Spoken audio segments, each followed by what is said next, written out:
Expert detectives. Nishad, a boy of 7, also called 7 because his name means the 7th note on the musical scale, and his 10-year-old sister Maya are very curious about one, Mr. Nath. Then, one day, the children's marble rolls into Mr. Nath's room, and Nishad gets a chance to see him. Is he a crook on the run? Why is his face badly scared? Why has he no friends? Nishad's mother, a doctor, knows Mr. Nath as a patient who's very polite. As we walked back towards the clinic, 7 said, "He doesn't look anything like a monster, Maya. But did you see how thin he is? Maybe he is very poor and can't afford to eat." "He can't be poor if he's a crook on the run," I told him. "He's probably got millions of rupees stashed away somewhere in that room." "Do you really think he's a criminal, Maya?" "He doesn't look like one." Nishad looked doubtful. In this para, Maya says Mr. Nath is like a monster, but Nishad replies that he looks thin and he must be poor who cannot afford food. Maya replies that Mr. Nath is a crook and has lots of money. In return, Nishad refuses that Mr. Nath is a criminal. "Of course, he's 1/7, I said, and he certainly isn't starving. Mr. Mehta told us that Ramesh brings his meals up from the restaurant downstairs." "But Maya, Mr. Mehta told us he doesn't work anywhere. So how can he possibly have money to pay for food?" Nishad said. "Exactly," I exclaimed. "He must have lots of money hidden somewhere. Maybe in that trunk in his room. It's probably full of silver and gold and jewels and—" In this para, Maya is not willing to accept that Mr. Nath is starving, as she had already heard Mr. Mehta saying that Ramesh takes food for him from the restaurant. Nishad adds that Mr. Mehta also said that Mr. Nath doesn't work anywhere. So, Nishad questions Maya as how will Mr. Nath have money to pay his bill? Maya replies that Mr. Nath has lots of money in his trunk, that is, a box. "What rubbish!" Nishad interrupted. "I know I'm right, stupid," I told him. "But the way, 7, did you see his cars?" "I couldn't. It was too dark. But I bet he got them during a shootout with the police or something." "Mummy told us quite clearly they were burnt cars," Nishad said firmly. "Perhaps the police had to set his house on fire to force him out," I suggested. 7 looked unsure. Nishad was not willing to accept Maya, but Maya asked Nishad if he had seen the scars on Mr. Nath's face. She suggested that the scars were due to the gunshot, but Nishad refused it and added that it were burn marks. Maya continued that the burn marks must have happened when the police set the house on fire to force him out of the house. Nishad looked unsure about the matter spoken by Maya. On the Monday following Mama's birthday, 7 went alone with her to the clinic at Girgam, as I was spending the evening with a school friend. When they returned, Nishad told me he had been to see Mr. Nath, and I felt most annoyed that I hadn't been there. 7 had been quite upset about Mr. Nath's gaunt appearance and was sure that he was starving. He told me that he had knocked loudly on Mr. Nath's door that evening and said, "Open the door quickly, Mr. Nath." It was Mama's birthday. 7 accompanied her to the clinic. Meanwhile, Maya was spending time with her school friend. When Nishad returned home, he told Maya about his meeting with Mr. Nath. Maya felt annoyed as she missed the chance to meet Mr. Nath. Nishad was also upset about Mr. Nath's sickly appearance, and he was sure that Mr. Nath was starving. Nishad told Maya that he went near the door, knocked it, and asked Mr. Nath to open the door quickly. The man had opened it and asked him, "Lost another marble?" He had obviously recognized my brother. "No," said Nishad. He had taken the man's hand in his own and thrust a bar of chocolate into it.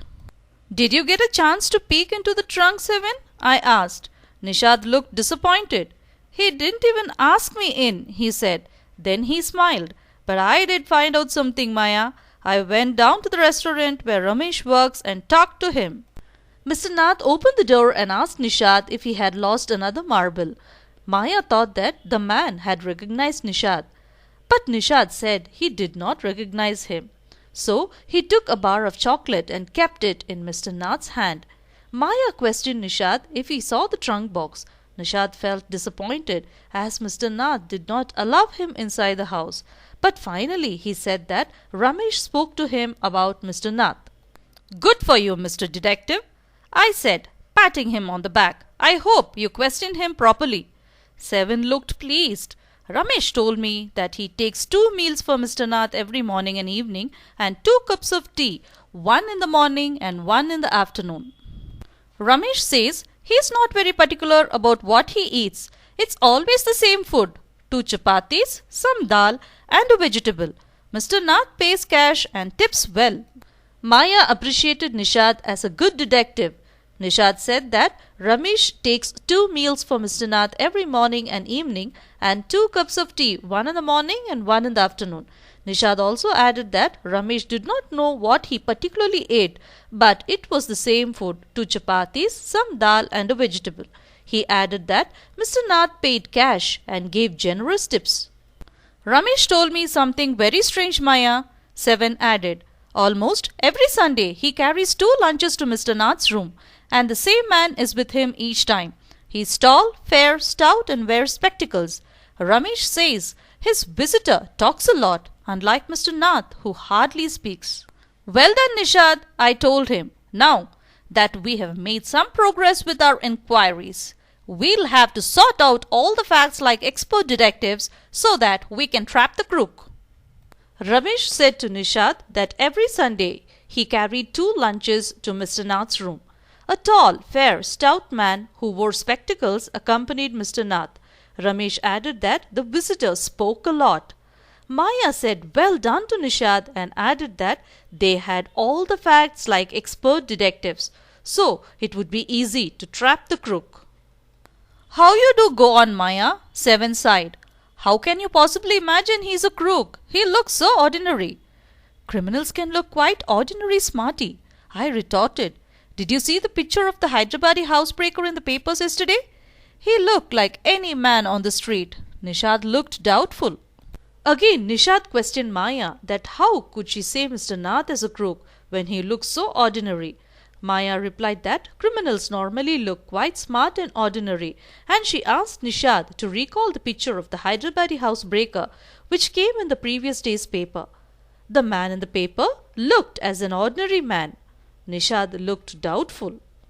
The monsoons broke the next day. Dark clouds, accompanied by blinding flashes of lightning and roaring rolls of thunder, burst with all their fury, flooding the streets with a heavy downpour. School was to have reopened after the summer holidays, but no traffic could move through the flooded roads, and there was an unexpected holiday. I thought I'd spend the time usefully. I sat at my desk in our bedroom with a sheet of paper before me. The next day there was dark clouds with thunder and lightning and heavy downpour. The streets were flooded with water, and as the traffic could not move, there was an unexpected holiday for schools. Maya planned to spend the time usefully, so she sat at her desk and started to write. I wrote in large block letters, "Catching a crook, expert detectives, Nishad and Maya Pandit, by appointment to the whole world." Then I began writing. About half an hour later, I turned towards Seven, who was lying on his tummy, chin cupped in his palms, reading comics. "Want to hear what I've written?" I asked. Maya wrote in block letters as "Catching a crook, expert detectives, Nishad and Maya Pandit, by appointment to the whole world." After writing for about half an hour, Maya asked Seven if he wanted to hear what she has written. He looked up questioningly. "I've listed all the facts we know about Mr. Nath, which might help us to trap him," I said. "Want to hear?" Seven nodded. "Fact number 1, I read. His name is Mr. Nath. We must discover his first name." "Do you think that's his real name, Maya?" Nishad asked. "Probably not," I said. "Most crooks have an alias." I added a big question mark after Nath. Nishad looked up. Maya continued that she had listed all the facts and asked Nishad if he is willing to hear what she has written. Nishad nodded. Fact number 1. Maya wanted to discover Mr. Nath's first name. Nishad replied that his name was only Mr. Nath, but Maya refused to accept it and said that most crooks had an alternate name. Fact number 2. I read on.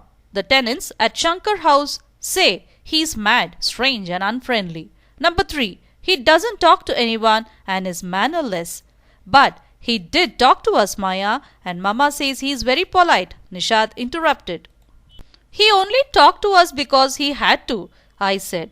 And since he was under Mama's medical treatment, he had to be polite. Fact number 4. He doesn't receive any letters. 7 nodded. Fact number 2. The tenants of Shankar House said that Mr. Nath is mad, strange and unfriendly. Fact number 3. Mr. Nath doesn't talk to anyone. He is mannerless. Nishad interrupts that Mr. Nath had spoken to them and also said that he is very polite according to Mama. Maya replied that he is polite only to Mama because he is taking medical treatment. Fact number 4. Mr. Nath doesn't receive any letters. For this statement, Nishad nodded. Number 5. He has been living in room 10 of Shankar House for more than a year. I continued. Number 6. He doesn't work and sits in his room all day. Number 7. The kids in Shankar House and even some of the grown-ups are scared of him. Number 8. He has no visitors except for a spectacled, fair, fat man who visits him on Sundays for lunch. Number 9. Food and tea are taken to his room by Ramesh from the restaurant downstairs. Fact number 5. Mr. Nath had lived in Shankar House for more than a year. Fact number 6. Mr. Nath doesn't go for any work and sits in his room all day. Fact number 7. The kids and grown-ups at Shankar House are scared of him. Fact number 8. He has no visitors except a spectacled, fair, fat man who visits him every Sunday for lunch. Fact number 9. Ramesh takes tea and food from the restaurant downstairs. He doesn't care what he eats, pays his bill immediately and tips well. That ends my list. Have I forgotten anything, 7? Nishad had obviously not been paying too much attention to my list of facts. All he could say was, "Poor man Maya, he must be so lonely if he doesn't have any friends." "How can a crook have friends, idiot?" I almost shouted. "At least he has one friend, the one who meets him on Sundays," said Nishad. Mr. Nath doesn't care about what he ate, but paid his bill and gave tips. Maya stopped reading her list and found that Nishad was not paying much attention to what she read. But Nishad replied that Mr. Nath was a poor man who stayed lonely without any friends. Maya shouted that how can a crook have friends? Nishad replied that he had one Sunday visitor. A brilliant thought occurred to me just then. "That man must be Mr. Nath's accomplice in crime," I said. "Maybe he keeps all the loot and he comes now and then to give part of it to his partner Mr. Nath for expenses." "If you insist on calling him a criminal, I don't think I want to discuss anything with you, Maya," said Nishad angrily. "He can't be such a bad man if he gives Ramesh such generous tips. Ramesh probably knows something about his past, so Mr. Nath must be bribing him to keep quiet," I said. Suddenly, Maya said that the man must be Mr. Nath's helper in crime. She also added that they shared the loot and that is why he came very frequently. Nishad got very angry and said to Maya that he will not continue to talk if she said Mr. Nath as a criminal. He also said that he cannot be a bad man as he gave generous tips to Ramesh. Nishad glared at me with his arms tightly crossed across his chest.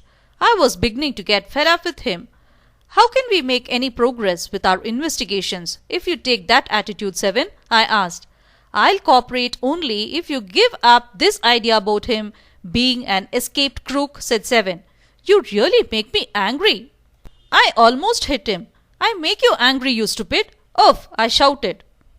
Nishad stared at Maya with his arms crossed across his chest. Maya got fed up and asked 7 that how will it be possible to make progress in the investigation. Nishad said to Maya that he wished to accompany and cooperate with her only if she gave up the idea about Mr. Nath. Maya got very angry. "You make me mad. What is the point of all these inquiries if he is not a crook? If you think he is a nobody, what's the idea of bothering about him? Please tell me." Nishad looked thoughtful. "I'd like to find out why he is so thin and why he is so lonely. I want to know why he doesn't have any friends and lives alone." Maya questioned Nishad that if he is not a crook, what is the use of all these inquiries? Nishad again said that he wanted to find out why he is so thin, why he is lonely, and why he doesn't have any friends. "Try to understand, 7, I told him. "If he has lived in Shankar House for a year and hasn't made a single friend, there's something wrong. He is obviously scared that someone will recognize him and give him up to the cops." Maybe no one's tried to make friends with him, Nishad protested. Why should anyone bother? You've seen what a nasty bear he is, I said. Maya said that if he could not make even a single friend in a year at Shankar House, there must be something wrong with him.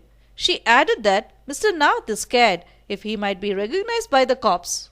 Nishad replied that maybe no one tried to make friends with Mr. Nath. Maya got fed up and said, why should anyone try to be his friend? I don't care, said Nishad stubbornly. I like him and I'm going to try and be his friend. Friends with a crook? Ha! You're crazy, Seven, I said. The cops will take you to jail with him. Do you want that to happen, you idiot? Nishad merely glared at me and quietly walked out of the room. My theory seemed to have made no impression on him at all. Nishad said that he didn't care about anything, but he is going to become Mr. Nath's friend. According to Maya, if Nishad kept friendship with Mr. Nath, he will be taken to jail with Mr. Nath. Nishad did not mind the words of Maya and just walked out of the room. Finally, Maya felt that all her theories did not have any effect. Here ends the story.